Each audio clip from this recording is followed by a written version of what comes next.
नमस्कार दर्शकों, आप देख रहे हैं पब्लिक टाइम्स। मैं कंचन आपके लिए लेकर आई हूं गोपालगंज की बड़ी खबरें। तो बने रहिए हमारे साथ, क्योंकि सच यही है पब्लिक टाइम्स के साथ। बरौली गोपालगंज में रसोई गैस की किल्लत से नाराज उपभोक्ताओं का गुस्सा गुरुवार को सड़क पर फूट पड़ा। सैकड़ों लोग खाली सिलेंडर लेकर प्रेमनगर आश्रम स्थित भारत गैस गोदाम पर पहुंच गए। सुबह से ही जुटी भीड़ ने घंटों इंतजार किया, लेकिन सिलेंडर नहीं मिलने पर हंगामा शुरू हो गया। आक्रोशित लोगों ने सिवान सरफरा मुख्य मार्ग जाम कर प्रदर्शन किया, जिससे यातायात बाधित हो गया। सूचना मिलते ही बरौली थाना अध्यक्ष अलका सिन्हा पुलिस बल के साथ मौके पर पहुंची और लोगों को समझाकर शांत कराया। इसके बाद पुलिस निगरानी में गैस गाड़ी को होम डिलीवरी के लिए रवाना किया गया। तब स्थिति सामान्य हुई। उपभोक्ताओं ने एजेंसी पर लापरवाही का आरोप लगाया। वहीं अधिकारियों ने कहा कि आपूर्ति सामान्य है और लोग अफवाहों से बचें। गोपालगंज संभावित आपदा और गैस आपूर्ति को लेकर उठ रही चिंताओं के बीच जिला प्रशासन पूरी तरह अलर्ट है। गुरुवार को हजियापुर स्थित आवास पर प्रेस वार्ता में डीएम पवन कुमार सिन्हा ने साफ शब्दों में कहा कि गैस की कोई कमी नहीं है और प्रशासन हर स्थिति से निपटने को तैयार है। उन्होंने बताया कि वैश्विक परिस्थितियों के कारण थोड़ी दिक्कतें आ सकती हैं, लेकिन सरकार के पास पर्याप्त गैस सिलेंडर उपलब्ध है। लोगों को घबराने की जरूरत नहीं है। डीएम ने अपील की है कि उपभोक्ताओं निर्धारित प्रक्रिया के तहत ही गैस लें और अनावश्यक भीड़ न लगाएं। साथ ही प्रशासन कालाबाजारी और जमाखोरी पर सख्त नजर रखे हुए है। ऐसे मामलों में कड़ी कार्यवाही की जाएगी। डीएम ने कहा कि अफवाहों से बचें और प्रशासन का सहयोग करें, ताकि सभी तक समय पर गैस पहुंच सके। राष्ट्रीय भोजपुरी संस्थान के तत्वाधान में 28 और 29 मार्च को पंडित दीनदयाल उपाध्याय स्टेडियम में राष्ट्रीय भोजपुरी अधिवेशन आयोजित होगा। संस्थान के अध्यक्ष डॉक्टर हरेंद्र सिंह ने बताया कि कार्यक्रम में भोजपुरी भाषा, बिहार की संस्कृति और गौरव से जुड़े विविध आयोजन होंगे। 28 मार्च को अधिवेशन का उद्घाटन जिलाधिकारी द्वारा किया गया। इसके बाद देश भर से आए साहित्यकारों, कलाकारों और रंगकर्मियों का परिचय सत्र व सांस्कृतिक कार्यक्रम होंगे। रंग, जुलूस, लोकगीत, लोक नृत्य, लोक मेला और कवि सम्मेलन इस आयोजन की खास पहचान होंगे। 29 मार्च को भोजपुरी भाषा के संवर्धन और इसे संविधान की 8वीं अनुसूची में शामिल कराने को लेकर चर्चा होगी। साथ ही प्रस्ताव केंद्र सरकार तक भेजने की पहल की जाएगी। अधिवेशन को लेकर जिले में उत्साह का माहौल है और बड़ी संख्या में लोगों की जुटने की संभावना बनी हुई है। गोपालगंज में राष्ट्रीय भोजपुरी संस्थान के द्वारा 6वां अधिवेशन की तैयारी चल रही है। बड़ी दूर से तैयारी में क्या कहेंगे सर? सबसे पहले तो हम पूरे ये आयोजनकर्ता लोग के धन्यवाद देता नहीं। आइए एक ऐतिहासिक आयोजन होके जा रहा बा। अब आयोजन ना, अब शुरुआत हो गई बा। आज से फील्ड में सारा टेंट, चेयर, सारा चीज की व्यवस्था शुरू हो गई बा।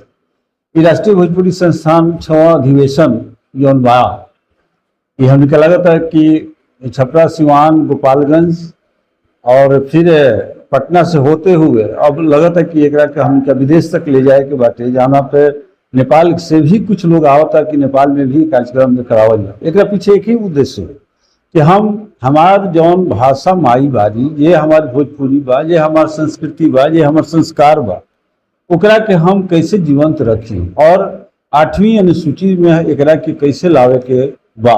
एकरा खातिर अभी दिल्ली में भी विश्व भोजपुरी सम्मेलन भई रहा, जिसमें हमार प्रथम सत्र में अध्यक्षता भी रहे।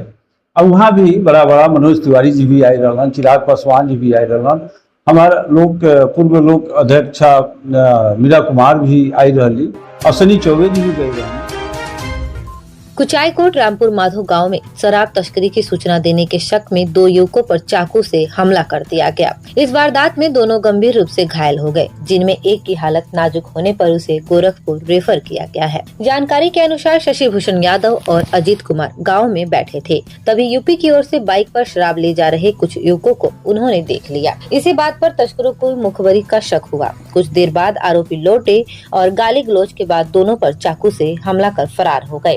स्थानीय लोगों ने घायलों को अस्पताल पहुंचाया, जहां प्राथमिक इलाज के बाद सदर अस्पताल रेफर किया गया। पुलिस ने मामला दर्ज कर आरोपितों की तलाश शुरू कर दी है।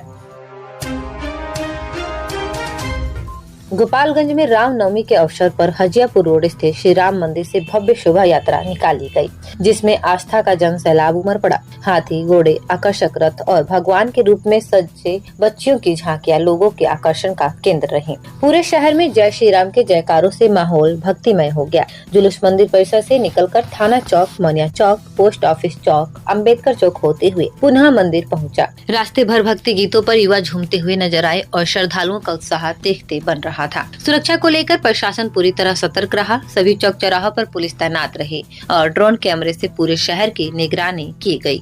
नगर थाना अध्यक्ष प्रवीण प्रभाकर खुद जुलूस के साथ मौजूद रहे। आयोजन में बड़ी संख्या में लोगों की भागीदारी से शहर में उत्सव जैसा माहौल रहा। गोपालगंज नगर थाना क्षेत्र के चौराव गांव में आपसी विवाद ने हिंसक रूप ले लिया, जब गाली गलौज का विरोध करने पर मां बेटी पर फरसा से हमला कर दिया गया। इस वारदात में दोनों गंभीर रूप से घायल हो गए, जिन्हें सदर अस्पताल के इमरजेंसी वार्ड में भर्ती कराया गया है। घायलों की पहचान मदीना खातून और उनकी पुत्री नशरीन खातून के रूप में हुई है। पीड़ित परिवार के अनुसार पड़ोसियों द्वारा लगातार गाली गलौज की जा रही थी। विरोध करने पर आरोपितों ने घर पर चढ़कर हमला कर दिया और फरसा से वार कर दोनों को जख्मी कर दिया। घटना की सूचना मिलते ही नगर थाना पुलिस अस्पताल पहुंची और घायलों का बयान दर्ज कर जांच शुरू कर दी है। पुलिस मामले में आरोपितों की पहचान कर आगे की कार्यवाही में जुट गई है। माझागढ़ गुरुवार शाम दानापुर मोड़ पर सड़क पार कर रहे 60 वर्षीय किशोरी साहा को अज्ञात बाइक सवार ने टक्कर मार दी और मौके से फरार हो गया। हादसे में वृद्ध गंभीर रूप से घायल हो गए। परिजनों ने आनन फानन में उन्हें सदर अस्पताल पहुंचाया, जहां प्राथमिक इलाज के बाद हालत चिंताजनक देखते हुए डॉक्टरों ने गोरखपुर रेफर कर दिया। घटना के समय परिजन इलाज में व्यस्त होने के कारण थाना में सूचना नहीं दे सके। पुलिस ने बताया कि सूचना मिलने पर मामले की जाँच कर आगे की कार्यवाही की जाएगी। गोपालगंज नगर थाना क्षेत्र के बंजारी चौक के पास ट्रैक्टर और टेम्पो की टक्कर में 2 महिला कांस्टेबल समेत 3 लोग घायल हो गए। घायल कांस्टेबल अदिति कुमारी और रानी कुमारी ड्यूटी से लौटकर पुलिस लाइन जा रही थी। हादसे के बाद मौके पर अफरा तफरी मच गई। डायल 112 की टीम ने सभी घायलों को सदर अस्पताल में भर्ती कराया, जहाँ कांस्टेबलों की हालत स्थिर बताई जा रही है। वहीं टेम्पो चालक की स्थिति नाजुक बनी हुई है। घटना को लेकर पुलिस आगे की कार्यवाही में जुट गई है। आज के बुलेटिन में बस इतना ही। बने रहिए पब्लिक टाइम्स के साथ। नमस्कार, धन्यवाद।